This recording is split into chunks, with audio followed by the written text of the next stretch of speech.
From the teachers union in Mukilteo for the first time after the district announced more than 100 cuts.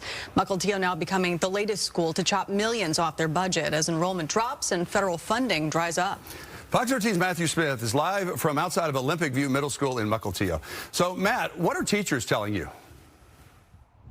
Well, David, Jamie, they say that this is a worst-case scenario budget in their eyes. They're hopeful that things will get better by next school year. And if they do, they say that the things they want to see brought back into the budget first are the things that directly deal with students.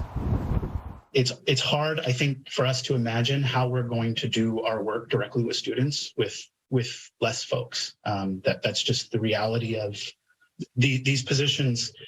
You know, even if they're covered through attrition, these are folks working with students, so it will have an impact, and folks are stressed about that. The biggest concern coming from the union and teachers isn't the number of cuts, but how they'll hit kids and classrooms. And the cuts are sizable. As described by the district, they'll be cutting $7.5 million off the budget by eliminating supplies, survey programs, and curriculum. A bulk of the cuts are people. Roughly 31 teachers and parapros will save the district another $4.4 million. Roughly 25 support staff will save an additional $3.4 million, with a whopping 55 district employees cut.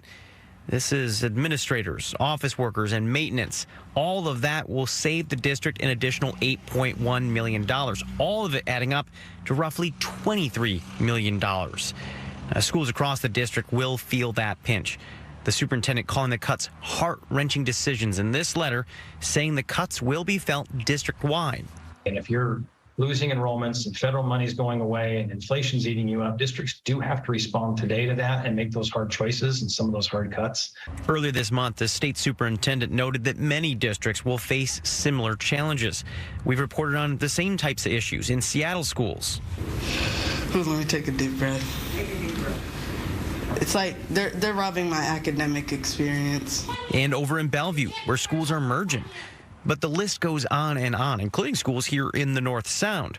School leaders telling me the legislature needs to do more. Schools are very limited and highly restricted, right? And in how public school funding can be used. And so I think in some ways, you know, I think the intention is good, but it does make it more difficult. Yeah, the district tells me a lot of people said, why don't you have bake sales? Why don't you have raffles? Why don't you do some kind of a fundraiser? They really can't do those types of things. But when it comes to the issues, the types of things that are causing them to lose funding or not add up to the amount that they've had in years past, I'm breaking all those down because it's not just Mukilteo that's seeing this. It's all over our viewing area. Check out that web story after our show at fox13seattle.com. For now, we're live in Mukilteo. Matthew Smith, Fox 13 News.